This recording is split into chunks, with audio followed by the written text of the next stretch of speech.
engine, 510 horsepower and 3 liters. Almost equal horsepower as liter figure in the trunk. Would that be your dream car? This here is the BMW M3 Touring, the first time the M3 arrives in the estate form. We'll tell you all about it with Thomas and Autogefühl in 4K, full screen, full length. Let's go here with the front. The typical super strong M3 double kidney. Yeah, really massive. We nowadays maybe already call it BMW Beaver style.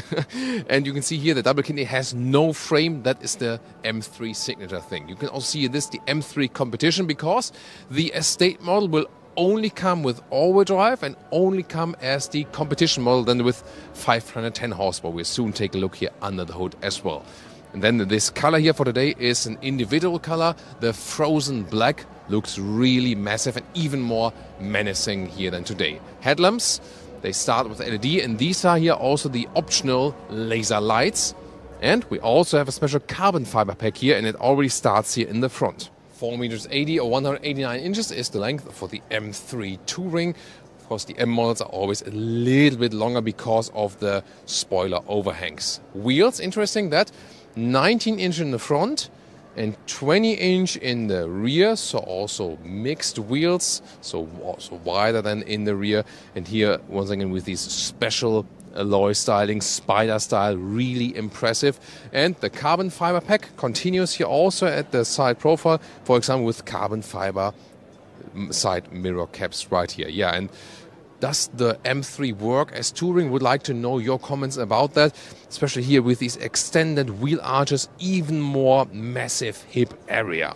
Top of the roof is either here standard high gloss black, but you can also order it in vehicle color, or a carbon fiber roof would also be possible.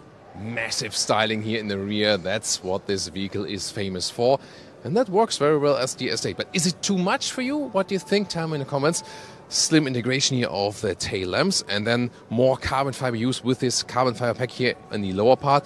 But even if it wouldn't be carbon fiber, this diffuser looks really massive, and the real quad exhaust pipes. It gets a rear differential, by the way, extra as I said, but still you have rear wheel bias. What's the top speed? Well, you start with 250 kilometers an hour or 155 miles an hour, but you can then unlock it with a special driver's package to 280 kilometers an hour, 175 miles an hour. If that would be relevant to anyone. And now what we have under the hood, ta-da! This one here is the 3-liter inline 6-cylinder, 510 horsepower here in the competition version. The competition always has some more horsepower, and as I said, the estate only as competition. 650 Newton meters of torque, and the acceleration figure to 100 kilometers an hour or 60 miles an hour is 3.6 seconds. The all-wheel drive has rear wheel bias, but you can also have in that menu there from the inside the two-wheel drive setting that basically uncouples the front, and then you also can go for rear wheel drive only in, ESP, everything off and so on. For example, then for track use. Heading towards the interior, first of all, door closing sound. Yeah, actually quite solid. Nice. Then inside of the doors here, Hofmeister King design element for the inside right there. We know that. Harman Kardon sound system, and special to the M3, once again carbon fiber inserts here at the steering wheel, then the M colors as stitching. Heated function is also available. These here are still real buttons. Then you have the M hotkeys, M1 and M2, and you can individualize, you can program your own things on there. For example, let's say you drive normally, and then M1 could be your semi-sporty setup, and then when you press M2, everything sets sporty from all different parameters you can put. That would be like one use case. Sport seat would be standard, and then option you can get here these bucket seats, and they do have some Alcantara inserts that they slide a little bit less. However, the main thing here will always be animal skin. With the M3, if you want something without animal skin, then you would need the M340i, which is more the compromise a little bit sportiness and comfort. The M3 really goes all the way into sportiness. And the bucket seats here, they cage you in quite tightly, so they would be something for track use, not necessarily for everyday use. Especially here, they're very tight when you're a little bit taller or wider. So I wouldn't really recommend them for everyday driving. But for track use, they would be quite good, of course, because you just hold you tighter. With 189 or 6'2", you still have enough headroom left, no problem. And the steering wheel here in the manual control, but a very, very smooth process. Interior cockpit overview, once again really impressive with the carbon fiber style here. That also removes a lot of high gloss black here. That's, I think, to me the cool thing. Here you can see the red accentuations once again, M1 and M2 buttons, and then when you press them, they also change. Then you can see what's happening in the instruments and so on. And what you can also see is here the special shifting lever with the contrast stitching. And then here you can change the shifting characteristics. And important here is not the red start-stop engine button, but here then the M mode button. This one changes basically setups also for the assistance systems and so on. And setup, then you can go even deeper into the menu and change all the characteristics. Let's check it out. So this is here the M mode button. Then you can also go for sport or even track. Then all the driver assistance systems are on road or off then on the track, of course. Then when we go into the setup button, then we can change like engine, chassis, steering, brake, X drive, and then you can also switch this two-wheel drive mode when also all the assistance systems and ESP and so on is off. And this can actually then be set up for the M1 or M2 configuration. So here, for example, you can have on the M1 say like, hey, I want my engine the sportiest way, but I want a comfortable steering, or other way around, you know. And then the same for the M2 button, so you can highly individualize that. What's also funny is that here in this, there's a BMW OS 8, by the way, so you also, of course, have all the amenities. We have here the internal GPS, CarPlay, Android Auto in a wireless style, and then, especially for the M3, once again, you have the M Drift Analyzer. So when you're going drifting in that manual mode, for example, you can also see how your drift angle is and so on. And the instruments, they are also somewhat special here in these M colors, blue and red.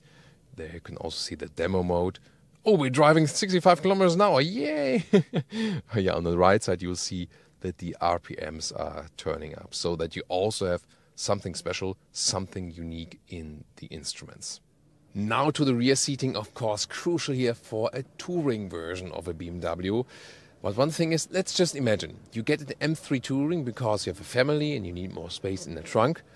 And then you also get the carbon fiber bucket seats. Here you can see the carbon fiber cover all the way at the rear, because you say like, oh yeah, you know, they are lighter.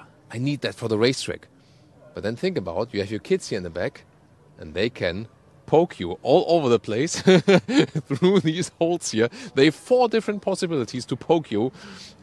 Yeah, so I'm not sure. If your kids are, you know, very, very well educated, so to speak, then it might be no problem. But for everyone else, yeah, just think about this. You know what I mean. And then here, headroom. That's, of course, an advantage if you compare it to a sedan. Here with 1.89 m, 6'2", plenty of headroom left here also in the rear. So indeed, it's a quite cozy position. Also legroom, no problem here. It gets close. And yeah, when you hit this carbon fiber, it won't be that pleasant, but you can easily use it with 4 tall adults or kids then, Isofix on the outside seats each. Here's also a special edition then here. You can also get these colors on the seat belts, but yeah, of course, it's already expensive and then they want more money from you with all the options. Here in the middle part, you can more or less sit for, you know, short periods of time, but nothing that, yeah, headroom-wise works, but it's quite stiff then here from that seating area.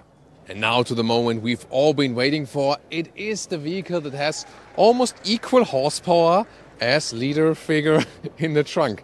Well, since it's a touring, electric hatch, and then we have here the 500-liter trunk or boot, and we can see the length here is a little bit less than 1 meter or 40 inches, and the width here, well, you can see that's the only catch here. It is only like 95 centimeters or 37 inches here between the wheel arches, a little bit wider than before. Small space here in the very front. Do you think I can carry this one home? Psst, no one will know. So, and then, oh, this is also nice like this. When you close this one, then you have a clicking sound as well. These are here these anti-sliders, and they also, you know, come a little bit up, you know, when you drive, so the luggage is better secured. underneath here even some more small space. And then you also have these cover solutions here, like this. And then you can also turn it up like this, for example. Let's move it like that. And we, of course, want to know the total length. As for folding, there are these two buttons right here. Then you can unleash them like this. And then we go with almost 180 in meters or 70 inches in total length. Maximum loading figure, by the way, is 1,510 liters. So would I personally go for the M3 Touring? Well, I think it looks, of course, really menacing. But to me, the better compromise is the M340i. You pay less money. For example, here it starts around 100k with some extras, carbon fiber, blah, blah, blah. 125k euros or something. I think not really that justified. The M340i is not cheap either, but it's a better price performance deal. You get more comfort in your everyday driving life. This one does have adaptive M suspension, but of course set on an even stiffer tone. With the 340i, I think you have a better compromise in everyday driving life.